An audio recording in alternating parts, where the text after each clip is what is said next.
I mean, is Cooper Rush worth 2.5 points? I would hope Quinn Ewers put up a decent stat line against Arizona State. If he didn't, we have a real problem. You can say the same thing about Creighton. Okay, they had the one good game against Kansas at home. When Toast talks about the kicking market, it's like some earth is flat shit. Andy, true or false, this is going to be a dog walking. Dog walking. This is my dog walking of the day. I think it's going to be very ugly. Dog walking. I think this is going to be ugly. Hey, get the sauce. Hey. Greetings. All right. What are you, the Fonz? Yeah, like what the fuck was that? Hey! What's the matter for you? Happy Tuesday to you all. Hope you're all having a lovely day. Look, I don't want to flex or anything, but I just got Pitt plus 1.5 live. Not really a big deal. No, did you? I don't know if anyone just watched the end of that game. I got my Pitt plus 1.5 live bet because dude missed a free throw with a half second left. You love to see it. So yeah. We are moving on. We got 4 NBA games. Then Trevor and Toast are going to come back. They were on earlier. We're going to talk. I think we got 10 or 11 more college basketball games to go through right after we get through the NBA. So we're going to Daniel Parton has a question. He says, do you sign up for Plus on the app or on the website? I believe that's a website thing, right? Yeah, I mean, I think there's a way you could sign up on the app, but it's weird. So I would sign up on the I think if you try to do it on the app that you can, there is a path, but on the website. It's probably easier on the website. So do you guys want to talk some NBA ball? Yeah, Kyle was shitting on me for having a pick in this game beforehand. No, okay, no. And I'm about to sun him. No. All right, before you go, I'm about to get Prop Beaver. I've been working with you for years, and there's one thing that's always true. There's one thing that you've complained about more than any other thing. You complain about a lot of things, but there's one thing you complain about. There's one thing. If there's a pie chart of Prop Beaver's complaints, there's one huge slice. And it's props losing because of a blowout. So you're about to give a prop in this game, and you're the king of throwing a temper tantrum when your prop loses because of a blowout. But what if I've adapted? What if I've morphed? What if I've grown thicker skin over time? Because this season, I feel I'm not really getting annoyed by my guys losing because of blowouts. I'm more so annoyed by guys losing because of random miscellaneous bullshit that isn't really the blowout. It's more so guys getting pulled due to stupidity or injuries or things like that. See, I think that this is a spot where I don't really think the blowout is going to affect us all that much, crazily enough, because I think there is going to be plenty of opportunity for Cam Thomas, regardless of a blowout or not. I mean, we got Cam Thomas, a guy who I shat on in the live show yesterday for being a bad ball player. I do think he's a bad ball player. I don't think he contributes to winning basketball, but I do still need to back him on the road here, despite being a 17-point dog. And my main gripe with Cam Thomas always has been his selfishness on the court offensively and the fact that he has no defensive game. But if you look, the last 3 games, we've seen far less of that. They did not track his last game in terms of potential assists, but you look at the previous 2, 9 and 12 potential assists. I mean, this season with just merely 6+ potential assists. He's over his main line his last 8 to 10 games. He's averaging 5.2 assists per game. And with 8+ potential assists, he's over his last 18 to 21, smashing his main line. Now he's going to face a Cavs team that's fast-paced. That's going to increase the chances of an opportunity occurring. And against teams in the top 12 at pace, he's over his last 4 or 6. Even in 10+ point losses, right, these big blowouts that you're mentioning, with 6+ potential assists, he's over 8 of 10 since 2021, including 5 straight. And in these 5 straight, he's averaging 6 assists per game. He's hit 6+ assists in 4 of 5 situations. So it seems that in these ugly blowouts where he has the ball in his hand the entire time doing his usual ball hog shit, he is racking up the assists. And guards have been clearing their marks against Cleveland at a very high rate as of late. I mean, if you look at the last 15 guards that faced them, 10 of them have hit their individual overs. In fact, you look at Cam Thomas, the last 2 times he went to Cleveland, 5 and 6 assists on just 7 potential assists in each of those games. And let's not forget, this is a back-to-back for Brooklyn. D'Lo came back from injury a week ago. He's not playing in this bowl game, so there's going to be even more opportunity for him to distribute in this one. I just think that a guy who most of the time when he goes over this number at 4 tends to hit not only 5 but 6. I think that there's a ton of opportunity in this one. I wound up hitting the regular line for 1 unit. I put 0.4 units on 5+ assists at it was plus 260. Now it's about plus 210. And then I did 0.2 units on the 6+ assist line. I know it's scary. I mean, it's a massive line, but we do have Donovan Mitchell now questionable. We have Ty Jerome ruled out of this game. DeAndre Hunter now questionable. I think this is going to be a bit more competitive of a ball game than most people think. So I'm rolling with Cam Thomas over assists here. I mean, if you're the Cleveland Cavalier defense, the only person you need to stop is Cam Thomas. Force the ball out of his hands, make the teammates beat him, and I think the Nets are going to make some shots tonight. So Cam Thomas assist ladder is the play.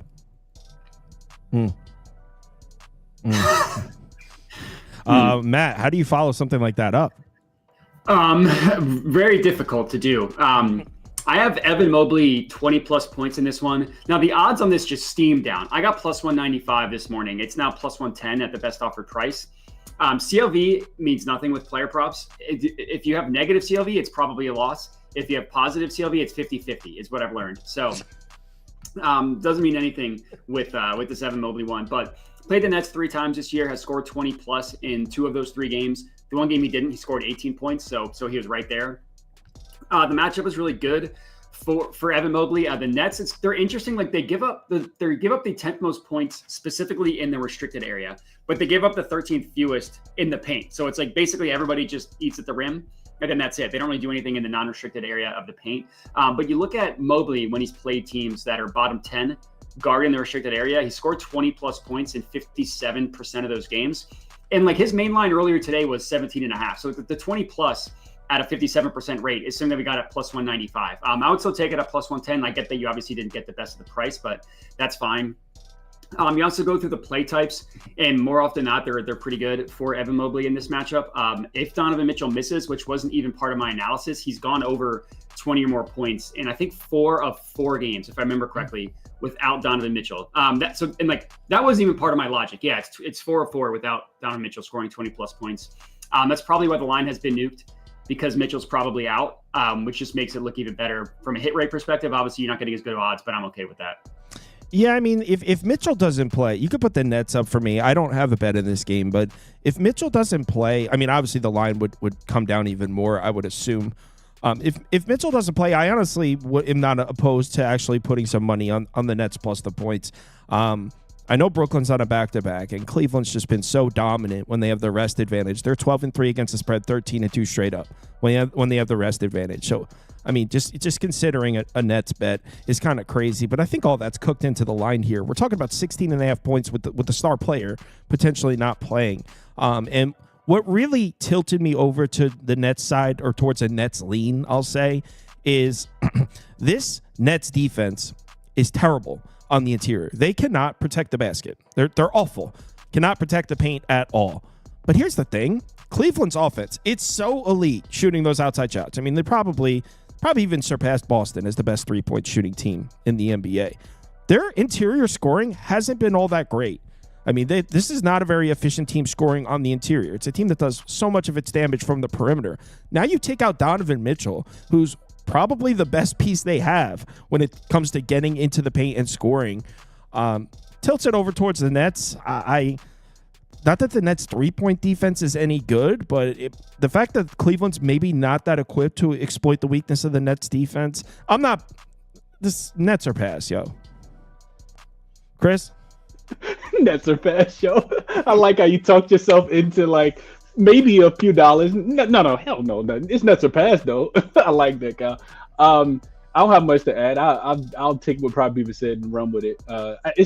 It was already a game that I didn't want to bet because the line was so big. We've seen Cleveland not cover like recently. I think they are what? I think they like failed to cover like 3 of their last 4 or something like that. So I kind of feel like I said this last week. I kind of feel like with these big numbers, like Cleveland's going to be a little inflated because they've clinched the playoffs already. Like they're going to start coasting. So it wouldn't surprise me if Donovan Mitchell missed this game and we see somebody else rest in the next game. So I know they got Memphis, but that's not until Friday. I have no interest in this game. With Donovan Mitchell in, Cal, I kind of wanted to take over, but then I saw D'Lo got ruled out, which I want D'Lo on the floor because he's a plus offensive player and a negative defensive player, of course. So kind of lean towards the over. As of now, I'll be. I was about to say I'll be watching, but I probably won't even watch this game, if I'm being honest. Full disclosure, didn't even realize D'Angelo Russell was rolled out. He got rolled out earlier. Yeah. That's how much of a lean this was. All right, so move on to the next one. If I was to place a second bet, it would probably be this one. I only have one bet open tonight for the NBA. and it's not this one, but if I was to place a second one, I almost grabbed the Pistons at 13.5 last night. It's at 14.5 now. I don't think there's any reason. I don't think there's any evidence that suggests the Wizards will keep this one close. None. Right? Like, so first of all, it's a terrible matchup. The Wizards are a pretty awful team, as I'm sure you know. But on 0 days rest, they've been terrible. 3-7 against the spread, 1-9 straight up. So you got to think about it from this standpoint. The Wizards this year, arguably the worst team in the NBA, certainly one of, on a back-to-back. So think of the numbers they're catching in these things. Like Wizards on a back-to-back, no one's been. They're catching an average of like 15 on these back-to-backs, and they're still 3-7 against the spread. So even with the market in these spots with the Wizards on a back-to-back, nobody wants them, but the Wizards, they're still not covering. So the Wizards on 0 days rest is pretty terrifying. On top of that, what Detroit's been doing recently, you can put the Pistons up for me, Prop Beaver. What Detroit's been doing recently, just a perfect matchup here for them. I actually like the matchup for the Pistons on both sides of the floor. And I'm on record saying this Detroit hot streak is not going to last. I think the Pistons are a little bit overvalued, but it's a great matchup for them. What have the Pistons been doing a lot of? Transition. Ton of fast breaks recently. They've really turned up the tempo. They're getting out and running. The Wizards, literally 30th, dead last in the NBA in defensive efficiency and transition. So Pistons should have no problem scoring in the fast break. Pistons also attack the interior a lot. 4th in paint frequency, 1st in efficiency in the last 10 games. One of the best interior scoring offenses in the NBA recently. They played a bit of an easy schedule, but still, this team can get into the paint and they could score. Wizards cannot protect the paint. So they should have no problem scoring. And on the other side of the ball, what the Wizards try to do, Detroit's been playing great defense. I don't want to even get into it because this game sucks. But, yeah, Detroit by 20+. The official play that I had in this one, the line moved. I had 7.5 rebounds plus assists for Oscar Thompson. It's now 8.5. He's landed on 8. Exactly 8 times this year. So I wouldn't touch it, honestly, at that current number, just to give people some other looks, other plays that I looked at for this game. One of them was Cade Cunningham assists. His number is either super juiced over 8.5 or plus 110 for 9.5. Obviously, anybody that knows me knows I would go with the 9.5 number. The scary thing with Cade is he doesn't get a lot of potential assists, so you're always counting on him to convert a high rate. He's only hit 10 in like 11 of his last 30 games because he's been scoring a lot better recently. But the matchup against the Wizards is almost as good as it gets. 6th most assists allowed overall, 3rd most specifically to the point guard position. And the last time these two teams played, granted that was back in November, he had 10 assists on 14 potential assists. So I didn't end up officially betting that, but the Oscar Thompson one I wouldn't touch anymore. And then the Malik Beasley points is another one that I looked at. He's a super streaky shooter, and he's currently in the midst of a cold streak. Just went 2 of 8 last game, 4 of 11 from the field. His line is only 15.5, which is pretty low for him. Like it's been like I bet him 2 days ago at 17.5 at plus 100. So just to kind of show you where that is. So between those two looks, Malik Beasley points, Cade 10 assists. But neither of those were official plays for me. We got UCapper in the comments, and he shared a couple trends that point towards an over, which makes sense because when I was looking last night, I also found he's talking about the Cavs game, by the way. I also found a bunch of trends in the Cleveland game that points towards an over as well. So yeah, I agree with that. Chris? Yeah, don't like it as much without D'Lo, but yeah, I agree with that too. This game, Kyle, team total. So probably would put Washington team total under for me.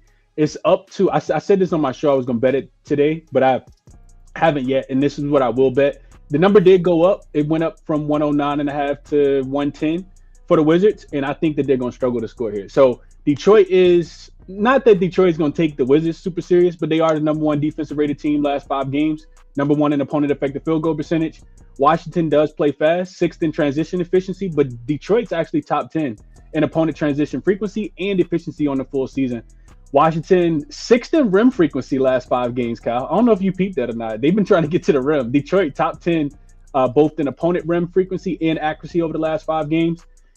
A couple things you mentioned, Kyle. So you got the Wizards first. Double-digit road dog without rest. 6 times this season. They've averaged 103 points in that spot. All 6 of those games that they've stayed under. I'm sorry, in 6 of those games, they stayed under 110 in 5 of them. So I'm betting on Detroit's defense. Detroit has only been a double-digit favorite 3 times this season. They gave up 102 to Charlotte, 94 to Brooklyn, and 106 to Utah. All three of them stayed well under the 110. And somebody on my show asked this morning, Chris, when's the last time the Pistons were laying 2 touchdowns? Got to go all the way back to April the 6th, 2008, the year that I graduated high school, to find the Detroit Pistons laying 14 points. So they won the game, though. They beat the Miami Heat by, I think it was like 91 to 77 or something. So, or 75 or something like that. So yeah, I played team total under. I do think that Detroit, like, there is a way that this could go over, right? Let's just say Detroit scores like 130 and the score is like 130 to 112 or, you know, something like that. They probably cover the spread, but I took the team total under here. Yeah, I mean, I don't hate that. The Pistons defense has been so good recently. I mean, they're top 5 defense in the last 10 games. It's looking official. Let's move on to the next one. Milwaukee, Indiana. This is my bet. Pacers up. Got a plus 3.5. What's it at now? 2.5, I think. Oh, look at that CLV. CLV King. I do this. No, yeah, I'm on the one second. I'm on the Pacers, and I know it's ugly. Nobody's gonna want to bet the Pacers after that performance last night. I was on the Pacers last night, minus 4.5. It was one of my smaller bets. Last night was a good one, but the Pacers bet did not go well. I think they get this one. So first of all, I think the numbers from the last 10 games, if you're just looking at recent data from these two teams, I think both sides are a little bit skewed. On the Milwaukee side, they were on that absolute rampage, like 8-1 over a 9-game stretch. I think they were 7-1-1 against the spread. Since then, I mean, they've looked pretty shitty in back-to-back games. They lost to the Magic, and then who did they lose to the last game? They lost back-to-back games. I can't even remember who they lost to the Bulls last night. The Bulls, not last. That wasn't last night. No, you're talking. I'm talking about the Bucks. The Bucks. Oh, the Bucks. Oh, the Bucks has lost to the Cavs. The Cavs, yes. Okay, so they lost to Orlando and the Cavs in back-to-back games. Didn't cover either. So I don't really like the way the Bucks has looked in the last couple. But specifically on the Pacers side, we haven't seen Miles Turner and Tyrese Halliburton on the floor at the same time much recently. Now, we don't know if we're going to see Halliburton tonight. Maybe I get screwed here again like I did last night. He was ruled out. I'm hoping that, I mean, if he was a game-time decision last night, you would think, but, I mean, you never know with this shit. So, obviously, if Halliburton doesn't play, maybe I got screwed a little bit here. But the point I was making is because of the Pacers' injuries, you look at their numbers over the last 10 games, it doesn't look like they're playing that well. If you just isolate it to when Halliburton and Miles Turner on the floor, actually looks pretty good. 5-2 straight up, 5-2 against the spread. So I think this number's off. I think this should be maybe if Halliburton doesn't play, I still have this at Milwaukee minus 1.5. So I still lean towards Indiana, even if Halliburton doesn't play. If Halliburton does play, I think Indiana plus 3.5, the ticket I have, is a great bet. If Halliburton plays, I think Indiana plus 2.5 is a great bet as well. If Halliburton doesn't play, maybe I got screwed here. Matt? Yeah, I have a play in this one. Giannis assists. I took over 6.5 for plus 120 for a unit. I put a half unit on 8+. That's right now plus 215 at FanDuel. Full disclosure, I think this is the 4th time I've done a Giannis assist ladder, and I cashed it the first time, and I've lost 3 straight. So one side of that is I'm due for some positive regression betting Giannis assists. The other side of that is I just have a bad read on when it's time to bet his assists. Regardless, I really like this play for Giannis. Everybody remembers that like 60 burger he put up against them last year, that whole fiasco when he sprinted after them for the basketball in the locker room. Since then, he's played the Pacers 4 times. In 3 of those 4, he had 8 or more assists. The one game he didn't, he had 13 potential assists. If you look at games this year where he's had at least 13 potential assists, he's had at least 8 in 10 of 16. So it's just a bad conversion rate from his potential assist to his actual assists. They changed up completely how they guard him. They just wall off the paint. They try to do anything other than let him just attack the restricted area, attack the rim, and they've given up a ton of assists to him.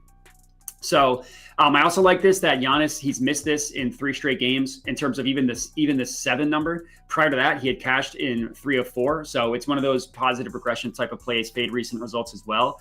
And I just love these matchups, like these big forwards, like point forward type guys against the Pacers get more assists on average, just because like they don't play defense the same way they did last year, aside from against Giannis, where they started after that game where he blew up against them. So the Giannis assist ladder is an official play that I'm on. And the line hasn't moved at all. I got plus 120. It's still there. The plus 215 is a little bit lower, but I would still take it at that.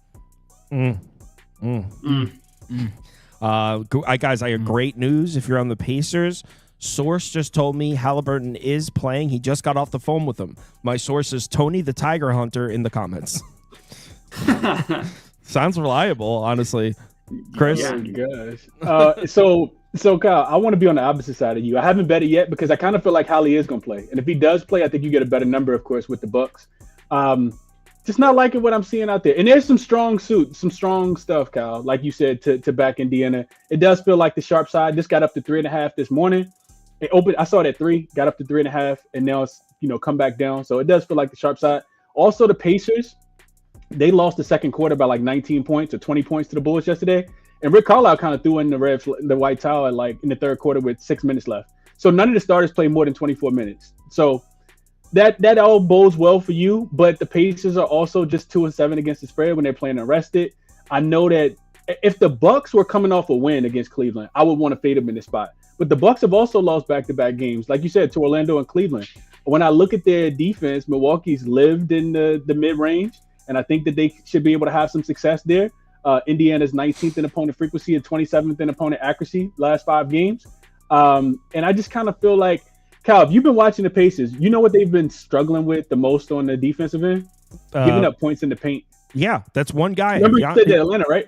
Right, just Giannis. And that's the part that scares me. The Bulls scored 68 points in the paint last night. And that was after giving up 58 and 74 in back-to-back games to Atlanta. So I need the Bucks not to shoot a ton of threes because the Pacers defense has been good there. But I do think the Bucks would win the game, especially on national TV. I don't trust Indiana defensively right now either. So I lean Bucks, didn't play it. You can get a money line like -125 right now. Bad pick. Matt Modai, according to the comments, Matt Modai reminds me of a pediatrician who doesn't give out lollipops at the end, but instead bags of unsalted cashews. Cashews? What the fuck was that? Cashews. Oh, I did see that. I also laughed. Clippers, Pelicans. I have this one right on the money. I have this one at 7. When I recorded last night, it was at 6.5, and I said I have it at 7, so I would lean towards the Clippers. It is now since moved to 7. It's just I can't pull the trigger on it because I don't trust the Clippers defense. Honestly, I would love to, wish I did, but based on what they've shown us recently, the Clippers are going to have to show me they're still able to play defense. I do think the Clippers should not have problems scoring points on this Pelicans defense. They've actually been attacking the paint a lot, the Clippers. They're top 10 in frequency. Pelicans, against teams that attack the paint, auto fade. Against top 10 in paint frequency, 5 and 18 against the spread. This Pelicans team. If you want to bet on the Pelicans, wait until a team that's relying on jump shooting. That would be your best bet. Do not take the Pelicans against a team that attacks the paint. They're terrible. 5 and 18 against the spread. That being said, the Clippers, it's not exactly their identity to get into the paint. They are 10th in frequency, but it's not exactly the Pistons or one of these teams that just prides themselves on getting to the rim. So I guess just put, at 7. I guess Clippers team total over. Go ahead and say it, Cal. It's not a bad 115.5, 114.5. How much of an impact does Kelly Olynyk being out have? You think it moves the needle? I think just a point because I think he does. I think he's slighted as a defensive player. They don't have a lot of bigs in the first place, and you mentioned that's why I was thinking Zubac was going to have a big game, over 32.5 points plus rebounds. He should get every shot that he wants to get in the paint. He should be able to score, and if he misses, he should be able to clean it up. We just talked about fading this team, Kyle, against Houston last week, and Houston not only went into New Orleans and ended up blowing them out. But then they went on the road and they got blown out as well in Houston. So I feel like Zubac should be that guy today. I would be betting on his points plus rebounds in the spot. But to your point, I think Kelly Olynyk just a tad bit, I guess. You could put up Clippers team total over, I guess. Just easy out there. I actually think the Clippers cover, if I'm being honest, but I don't have the stones to do it. I'm actually excited for tomorrow. I've got a bunch of I'm lined up in the sniper position right now, waiting for these lines to open. I have it on the board on the second monitor, just waiting for these lines to open. I've got 4 games that if they open up where I think I'm going to open up, I'm throwing elbows tomorrow. Two of them opened already, Kyle. No, just one. You see Boston OKC? Yeah. What's the other one? I saw another one that had opened. What was it? Let's see. There's no other lines open according to this. Unless Dallas and San Antonio, and it's already moving. What's that? 6. It said 6. Hell yeah. Where did it open? Dallas. It opened. I saw it at 5. So in favor of Dallas, Dallas is laying. Wait. No. San Antonio's laying. Dallas can't lay ever. No, that's good. That's good. I like that. Yeah. The total's already moving up. I like my handicap in that game. I like my handicap in that game too. I looked at it too. All right, Modi. Prop Beaver has a play that I was gonna give out, the Zubac one, so I'll let him take it. Prop Beaver, are you stealing plays from other YouTubers? No, this was a lean. I didn't put it out on the YouTube. channel, bro. He's probably looking in the Discord, reading my shit, and trying to give it out. No, I'm kidding. All right. So, yeah, I like Zubac here quite a bit. I like both centers to actually get active on the board tonight, but we'll talk about Zubac first. So basically his minutes are just up, to put it simply. I mean, no Simmons means that Zubac gets to close out the games, and that's pretty huge for us. I mean, he's played 33+ minutes now in 6 straight games. I mean, I believe his last 2, he played 39 and 42, so he's really starting to see some heavy minutes. 6 straight games, averaging 38 minutes per game, and with just 33+ minutes against teams in the bottom 15 of rebounds that allowed, he's hit 14+ his last 9 of 11 opportunities, 15+ his last 8 of 10 opportunities. He's averaging 15 rebounds per game in those spots. Also with 33+ minutes against teams in the top 15 apace, Zubac 9-1 to the over in his last 10 on the road, averaging 15.1. This is a New Orleans Pelicans team that just cannot stop allowing opposing centers to go over the mark, with the exception of Alperen Sengun. If you take out Alperen Sengun, 6 straight similar centers have hit their mark, according to Props Madness. Same thing with Props.cash. 10 straight opposing centers, not named Sengun, have hit their mark against New Orleans. So really like Zubac to not only hit the 14+ mark, but also to hit that 15+ mark. That's why I put a full unit on 14+, and then I put a half unit on 15+. And then I also like McNeese in this spot. And the main reason why is a pure play on his splits without Herb Jones, DeJounte Murray, and Kelly Olynyk. So without those 3 players on the court in 20+ minutes, this is a guy who's hit this line in 14 of 15 opportunities. He's averaging 11 rebounds and assists, and he's had 23+ minutes, nevertheless 20+ minutes in 10 straight games. He's averaging 27 minutes in these spots. When these two teams faced off earlier this season, McNeese had 22 rebound chances, one of his highest of the season. He was able to convert that into 13 boards and 4 assists against the Clips earlier this season. And what do we know about the Clippers from my Rudy Gobert assist prop against them earlier this year that I was made fun of by Lindy for? The Clippers, for some reason, they allow an ungodly amount of assists to the center position. So I think that there's a lot of value added by making this a rebound and assist play rather than just a rebound play. We've now seen an opposing center clear their individual rebound plus assist mark in the Clips' last 8 of 10 games. And I think this is simply just an undervalued line here on McNeese. He's going to join in on the fun with his expanded minutes and opportunity here. Chris, you said that Dallas Spurs line is at 6? Yeah, on Fanatics. I know you don't got access to Fanatics, but it's at 6 right now. I got that at 3.5. How about I get Hold a on, lot, what? I In get the a lot offshore? of I get a lot of long. No. I didn't bet it. I'm Oh, saying you got the line at 3. Okay. No, that's where I make that game. All right. Gotcha. Okay. Matt, you said you have the same prop. Yeah. It was a lean, so it was better for Beaver to give it out. All right, so let's talk some college ball. Make sure you give these guys' YouTube channels a subscribe.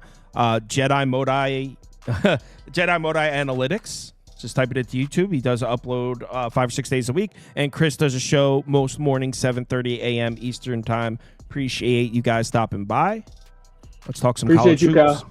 Thanks, Best guys. of luck tonight, fellas. Take it easy. Later. Redbeard, your username makes me cringe. Get a life. All right. Now we move on to some college basketball.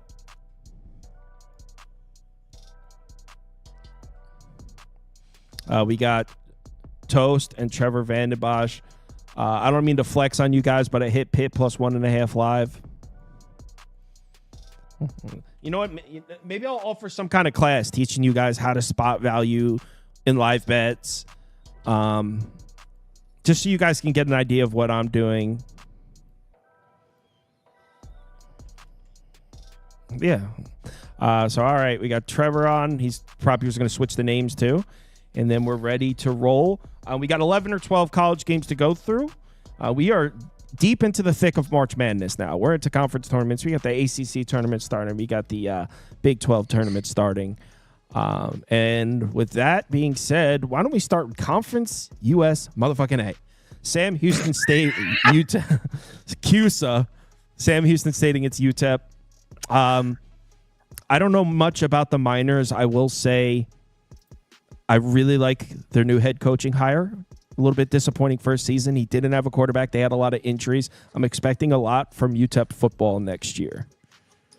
As far as basketball, that's irrelevant. But as far as basketball, go ahead. Trevor, you can go first on this one. I lean Sam Houston State. That's just because they can actually win a game. I don't know when the last time UTEP's win a game. It feels like it's been a month and a half. So it's just really that simple for me. There's not a chance in hell I would lay -2.5 with them.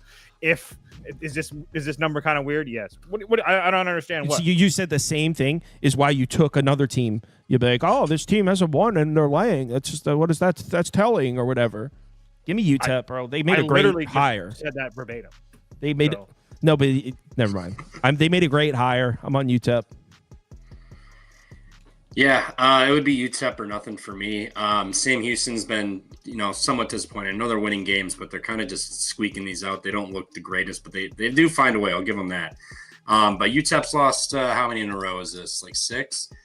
7 in a row. My bad. They've lost 7 in a row. They just lost to Sam Houston by 2 last Thursday on the road. So they, Sam Houston. Actually, that was the game with that freaking half-court buzzer beater that cost me my 2.5. Actually, that was brutal. But yeah, UTEP's laying points here. It's not a neutral.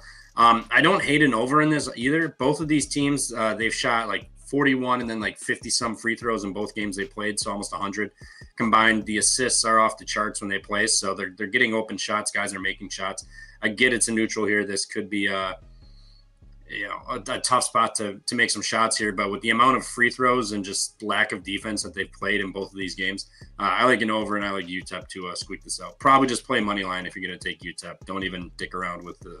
No, I'm laying. I'll lay the points. I'm not scared. Next, dude, I don't know. I feel like I've heard so many people just blindly taking Central Connecticut that logic tells me there's no way we're getting a fair price on that side. It's moved up. Yeah, dude, I love St. Francis here, man. I'm kicking myself for not taking that future I had talked about with them. It was like 13-14 to 1 or something. I'm kicking myself for not taking it, but Central Connecticut's definitely a very public team. They've been kind of rolling teams for the most part here, but as of late, last two games of the season, they won by 9 and 7, and then they did beat Lemoyne. That was the second time they saw them in like a week. But then Fairleigh Dickinson just gave them a game. St. Francis has been playing really good. They played them fairly tight at some point this year, I believe. Not really this year. I'll save you the time. No, I was 15 point, and I was thinking the other one. The other game got away from St. Francis, but they played them fairly tight. St. Francis is playing really hot right now. Central Connecticut open at 9.5. It's already moved 2 points.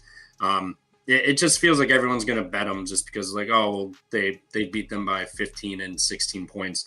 They'll get a roll in here, but I think St. Francis is playing above their heads right now. I think they can keep this game within double digits. So I took the 11 here.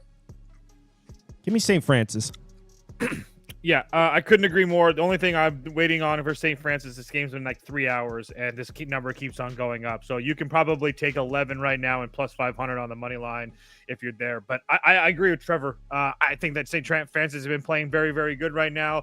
All I see is everybody wanting to play on Central Connecticut. It's like your favorite Twitter crappers play.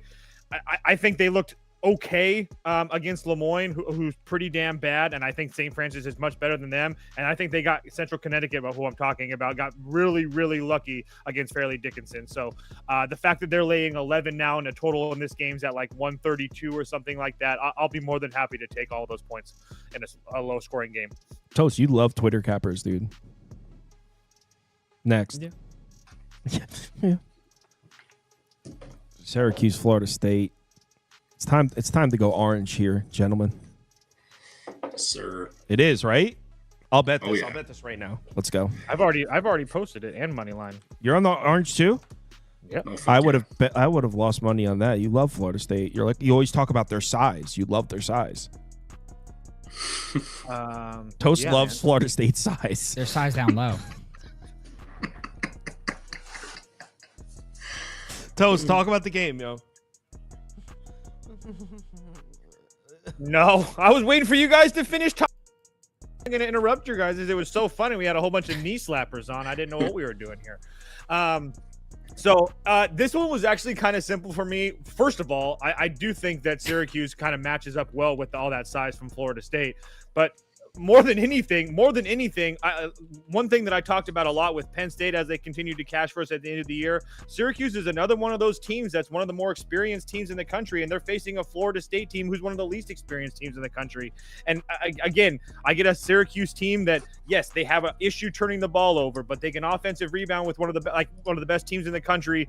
I just don't understand how this line is 3.5 personally. I thought this game should be more like of a pick 'em. Florida State hasn't been playing well. They had a little bit of a 2-week period where they started to play well at the beginning of February, but besides then, they've been pretty damn bad. I'll give you that a lot of the competition has been better than Syracuse, but at the same time, I think that Syracuse is playing well, and they've also lost a few games that they could have won. I mean, the North Carolina game, the Miami game, I know those all look really, really bad, but they were in all those games at the very end of the game. So regardless, I just think that this game was very, very much of a coin flip, and I'll take the 3.5 I agree. I easily just with bet it and Syracuse shared it with in the a much Discord. better I'm a team, little worried I about think. Florida State's size, but I'm going to rock with Syracuse here. Trevor, what are your thoughts? Can Syracuse handle Florida State's size? Oh yeah, they got size to match size here. Front court, back court, the whole shebang here. But I like Syracuse. I put a unit and a half on the plus 3.5. I sprinkled the winning unit on the money line also here. I think a lot of people are buying into the angle that this team is going to get up again for Hamilton, and they're going to go on a run to send them out right. I think Syracuse is, down low. Eddie Lampkin can definitely bang and do his thing. JJ Starling's really good. Their guards are solid, but they do struggle a little bit. Okay, yeah. Okay. No, I was laughing. I'm sorry. I was laughing because somebody, Sauce posted Florida State or Syracuse in the Discord, and everybody's like, a couple people were like, "Oh no, I just bet Florida State." Oh, okay. I was trying to run it back. I was like, "What did I say? What did I say?" That was Sauce. No, but sorry. yeah. Because they were trying to fade me, and now that you and Kyle are on the same side of me, now they're like, "Oh no!" Nope. Cuse up. But yeah, Cuse up, money line, the whole shebang. We'll get it done. Next. What are we doing here? Arizona State's season ended like 3 weeks ago. Kansas State. Oh, so now you're on Kansas State's side. Yeah, when they played. I don't think I've ever seen you hear a positive thing about this team, not once. Actually, you took Cincinnati. You picked Cincinnati minus 9.5 on the show, and I said this number's crazy. Kansas State, actually. But yeah, this is a fate of Arizona State. This team, are they still injured, right, Trevor? Yeah, they're done. Adam Miller, I believe, is going to be out, or whatever his name is. Adam Miller. He came back 2 games ago. He played 0 minutes, recorded 1 shot. So I'm assuming that injury popped back up. He wasn't good to go.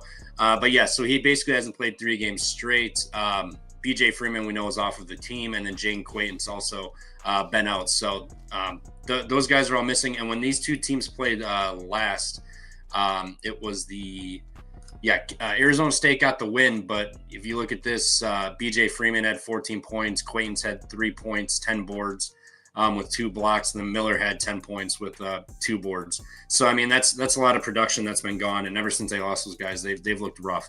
I know they looked pretty damn good against Arizona, hung in there for that game, but that was a gigantic get-up game against the big brother there. But I do kind of hate this number a little bit, but I still laid it with Kansas State. Kansas State looked abysmally bad last game against Iowa State. They couldn't hit water if they fell off a boat. So I don't think that's going to return here.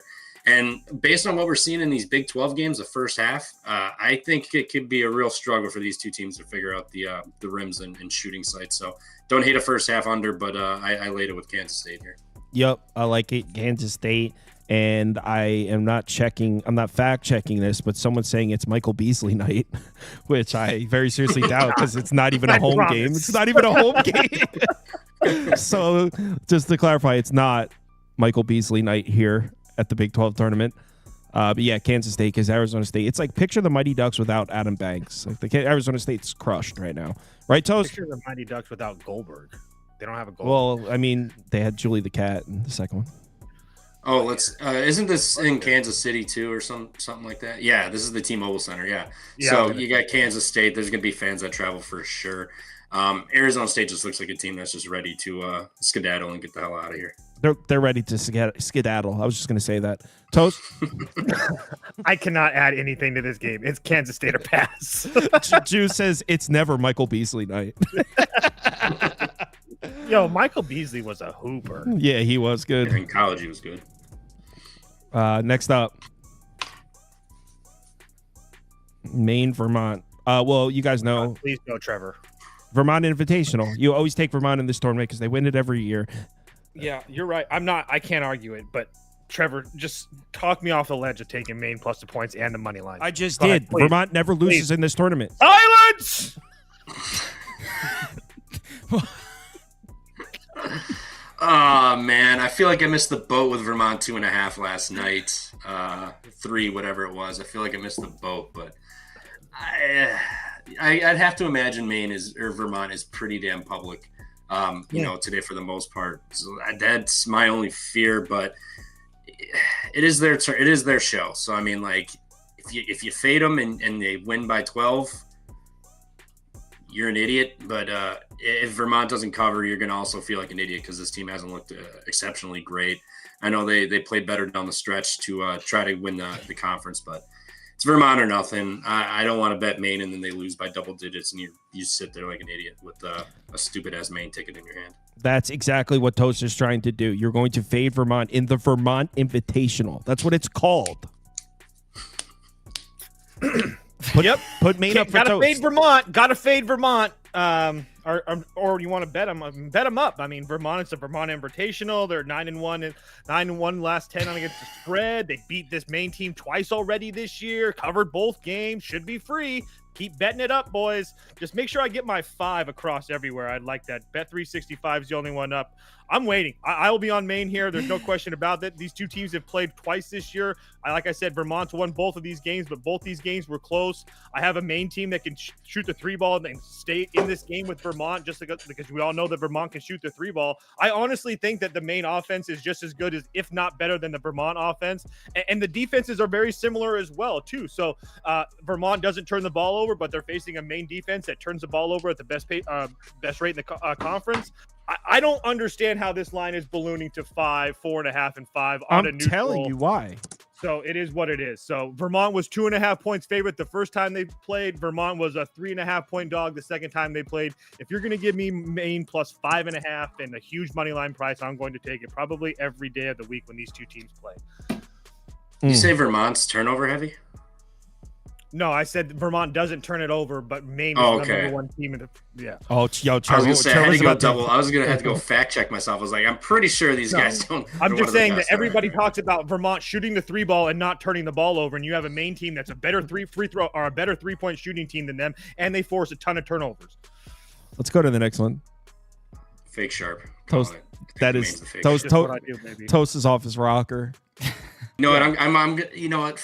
I'll play Vermont. Let's do it. I got a 4 here. Let's do it. No, go ahead. Just wait. Play the 5. It doesn't matter. Why would 9.5? What? Doesn't matter. Yeah, might as well just outline it. It's free. It is. I agree. Now you're starting to make sense. What are these logos?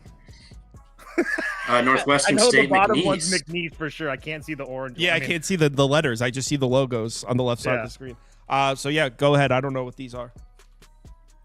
Northwestern State's coming off a really big win. I don't know. Trevor, you can go. I kind of want to take them in a way just because I don't trust this McNeese team. I think, again, they win a whole bunch of games, but this is not a team I'm comfortable laying numbers with. So you can put Northwestern State up for me just because they've been hot as balls over the last 2 weeks. So you can put them up for me. Chances are I probably don't bet it. Yeah, this is a home game for McNeese. This tournament is held at Lake Charles this year, so they do have home court advantage. But I mean, the Demons been good, man. It's been Demon time for a minute. They're on Demon time, and McNeese. You know, I know they just will beat Stephen F. Austin, abysmal team, by 30, and then they beat Rio Grande by 35. other than that, most of these games going back, a good month and a half or so, these have all been within like 16, 15 points. Getting Northwestern State 16 and a half, I'm pretty positive Northwestern State got mollywopped. Yeah, they lost by 23 to Northwestern State earlier this year, but Northwestern State also was not looking good. But you get down the stretch here, 2-point loss to Stephen F. Austin. They lost by 10 to Lamar, who's one of the better teams in the conference too, or was, I should say. Now they're coming in 5 straight. They just got a huge win over Corpus Christi, one of the big dogs in the conference too, who also played McNeese pretty tight this year. I've been staring at this all day. I want to play Northwestern State. I want to go Demon Time one more time. I may do it. But I have not gotten there. It would be Northwestern State or nothing. I mean, McNeese has got that name brand that people love. I just don't know if they can cover a 17-point spread in a conference tournament game and get it with a total of 132.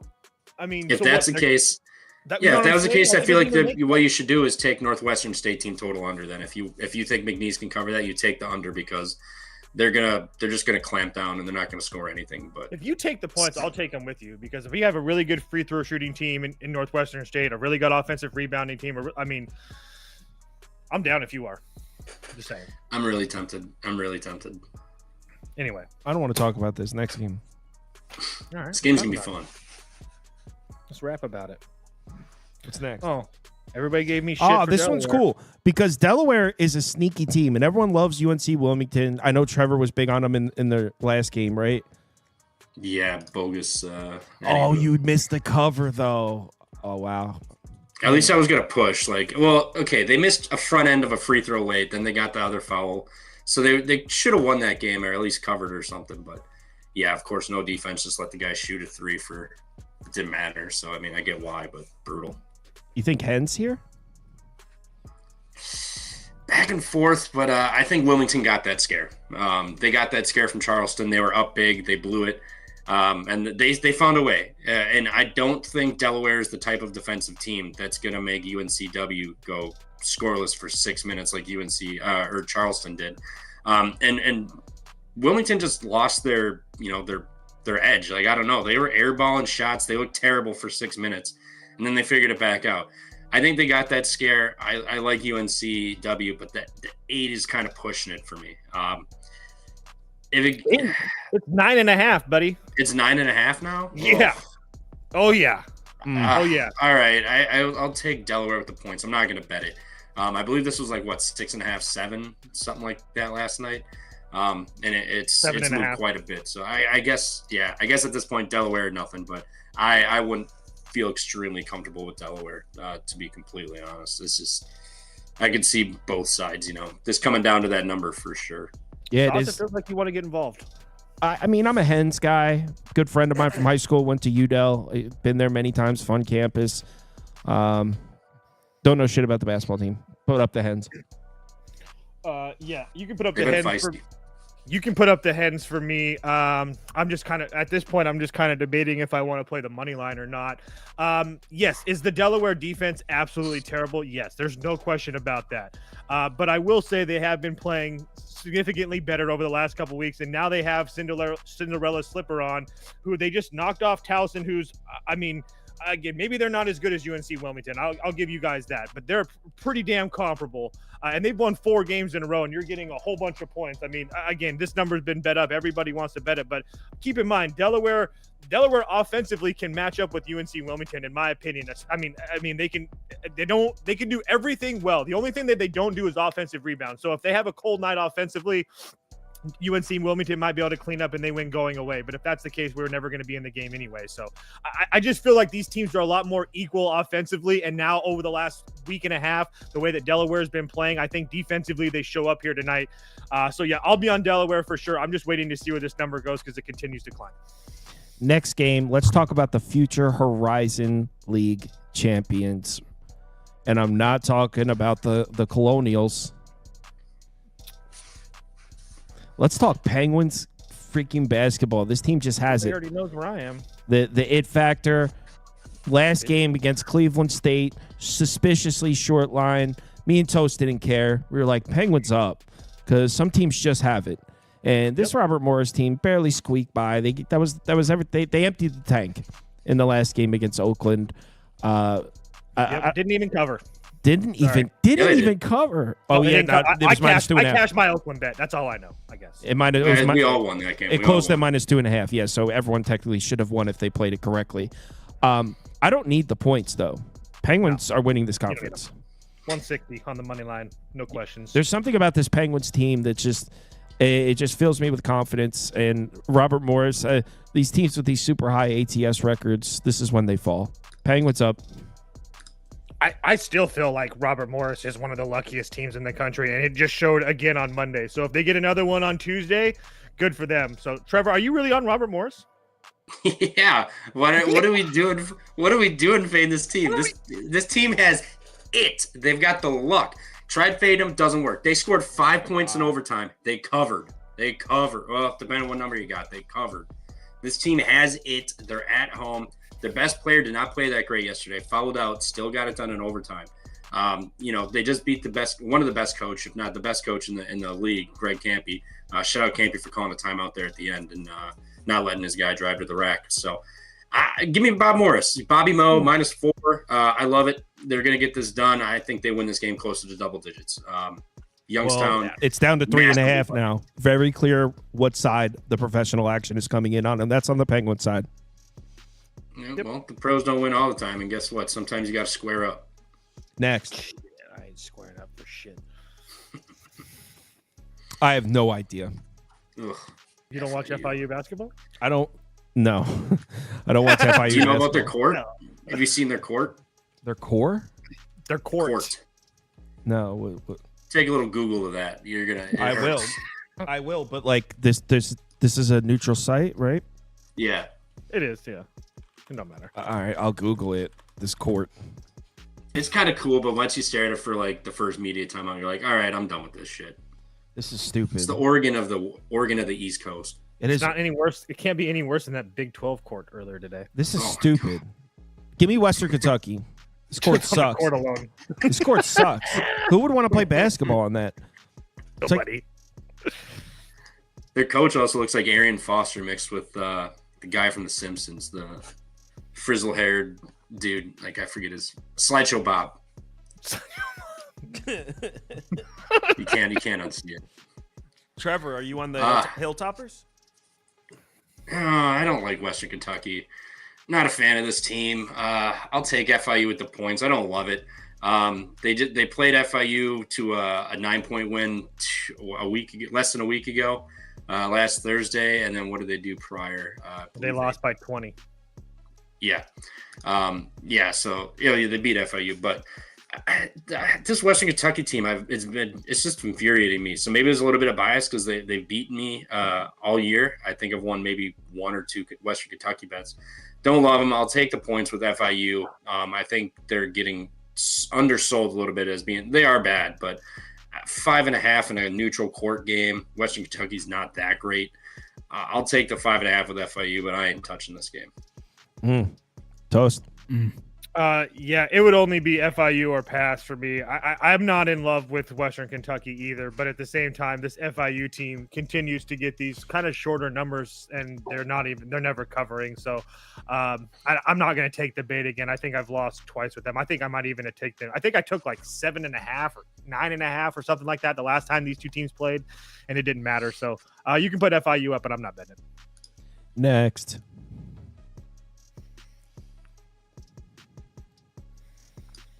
Oh yeah, shout out Montana State. Yesterday. Montana State, Northern Colorado. Nope. What do you guys think?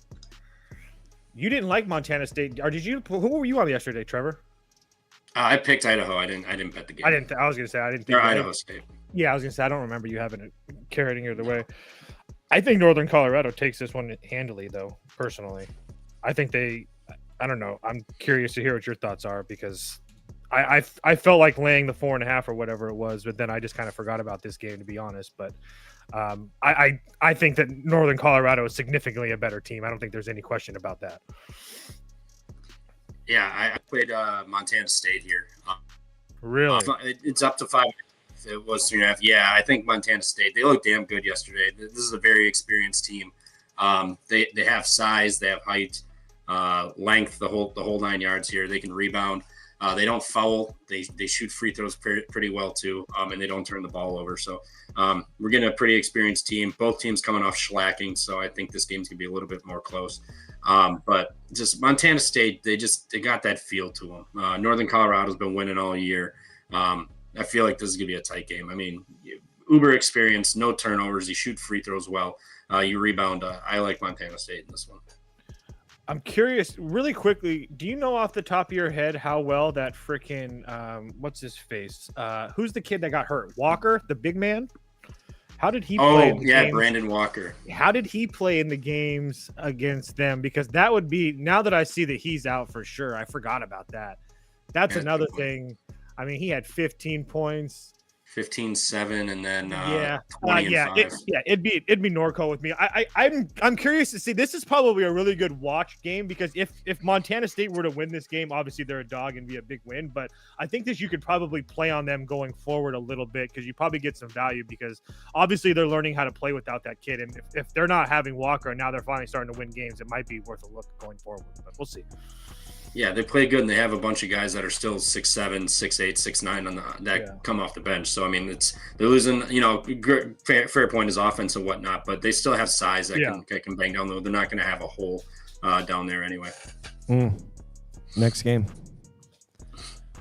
What a disrespectful line! Holy shit! How is Gonzaga? How is Gonzaga laying 3.5 here? Yeah, that was cute yesterday. Yo, I saw that. Actually, my wife saw it because she was supporting the show. I was not. I was golfing, but she texted Sounds me about said, right. Wait till you see what Kyle said. What about how playing you in golf would be not a struggle at all? No, about Gonzaga the whole time. Yeah, Gonzaga's laying. She knows I'm nearly a scratch golfer. She knows I don't lose on the golf course. That's a laugh. Gonzaga's laying 3.5 against a team that clearly owns them. St. Mary's are past. I've said this for weeks on out. I'm not laying points with Gonzaga. So yesterday the over was free. That was like my favorite play in that game. But in this one, I have to see it to believe it. If St. Mary's has their Bennett brothers voodoo over Gonzaga, so be it. But there's not a chance in hell I'm laying 3.5 with Gonzaga. So I think they win. I think they figure it out. But I'm not putting my money on it. I can promise you that. What about Trev's about to try to be sharp and take the Zogs? Yeah, the thing about Gonzaga is they need to get out in transition, and the Bennett Bros don't do that. They dial it up. No transition offense coming for them. Again, this total is disgusting. I know it went way over yesterday. I had Gonzaga. I wanted to blow my brains out. Those guys couldn't get a stop to save their life. Now you're going to play a St. Mary's team that's going to take the air out of the ball. No transition. They know how to beat you. They've done it handedly and a bunch of times over the years. I'll take Gonzaga or St. Mary's here too, plus 3.5. This is like a pros versus Joe spot. If you look at some of these splits, it's like public like St. Mary's. Pros are liking Gonzaga, but I don't see how you lay it with Gonzaga here. I know it's tough to beat a team 3 times, but when a team like St. Mary's has your number and there's not going to be a lot of offensive possessions and you're not going to be getting transition points, kind of tough. St. Mary's are nothing for me. We have Eric Shipley in the comments claims he's betting St. Mary's 4 ways here. St. Mary's money line, St. Mary's plus the points, St. Mary's team total over, and Gonzaga team total under. Next. Congratulations. I don't hate that over because Gonzaga doesn't play any defense. Yeah, they have a terrible defense. Mm-hmm. UCF Utah. I guess I like this UCF team, but like they play no defense, and I like if I'm gonna take them here, I kind of would want a little more than a possession. Where's this game being played? T-Mobile. Kansas City, Missouri. Give me UCF. As long as it's not in the elevation, I'll rock with UCF. Interesting. Trevor, are you on UCF as well? Yeah, money line. I don't need them damn points. Yeah, do that for me too. Perfect. You got UCF, a team that shoots 78.5% from the line. In a Utah defense that fouls a ton, and then Utah shooting sub 64% versus a UCF team that doesn't foul as much, still a decent amount, but Now you're going to lay points for the team that can hit free throws to close out a game. UCF has by far the better guards.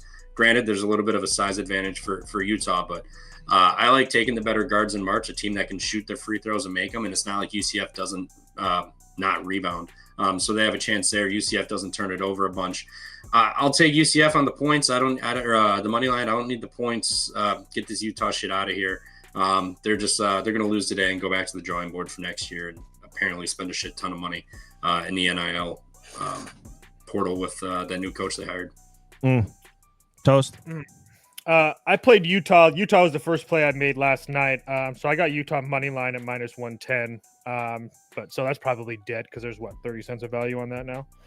So, but yeah, I do think these teams played a little bit earlier in the year and it was a really close game, but I'm just not a fan of UCF away from home. Not that Utah is any much better, but at the same time, I have a really Utah, one of the biggest teams in the country that has a significant rebounding advantage. And I just don't really trust UCF to continue to make buckets constantly. So they're a really good free throw shooting team. That point really did bother me, Trevor. I will give you that. But at the same time, Utah doesn't rely on the three ball. They like to play the game inside. And if UCF isn't hitting the three ball in its neutral court, I think they're really going to struggle to score here because Utah's length defensively gives them a lot of options here. So again, I really like Utah. I don't really love the fact that I've got nearly 30 cents or 40 cents of value on it, but yeah, we'll see what happens. Cool. So if you're in the betting league, we have a new league starting today. So everyone's at 0 right now. You have 2 hours to submit. You have 2 hours to submit. No, it didn't start yesterday. No, it started today. Oh, damn. I had Northwestern State points and money line, and then I had another dog money line with the points. So it doesn't count. Pretty good. No, it starts. Yeah. The league starts today for those you want to get in. Right. Also, I posted a video how to use the Sauce Network app. It's up and running. So if you guys want to check that out for those of you that are interested. By the way, Trevor and Toast, there's some people that have signed up for your notifications on the app. So I got to teach both of you guys how to use them. Fade-and-Bosch? Yes, people are signing up for Fade and Bosch. So I got to teach you guys how to send notifications. Smoke too. There's another CLV loser. All right, hit me up baby. in the Discord if you need me. I'll be. I'm waiting for these NBA lines open, so I'll be firing. Let's have a good one. Please bet responsibly. See you all at midnight. We're not going to go through the whole slate. I'll probably pick like 7 or 8 games or something to go through at midnight. That's probably what we'll do. So see you all then. All right, so the underdog for today is I've got Cam Thomas higher than 3.5 assists, and I don't know this buddy's first name, Misi, higher than 8.5 rebounds and assists. I know he's a Baylor legend. And then the promo of the day is Giannis Antetokounmpo, higher than 0.5 total points. So if you'd like to add a leg, if you want to replace one of those legs, you could do so. If you're not an underdog customer or would like to become one, you can do so in one of these lovely yellow states using the promo code BET. and you can get a deposit match up to $1,000. Thank you, Kyle, for trying to skip over my winner. I don't know what you promised. Maybe you should speak up next time. Maybe Everyone have a good one. Maybe you should have some class and respect. See you all in a few hours. Later.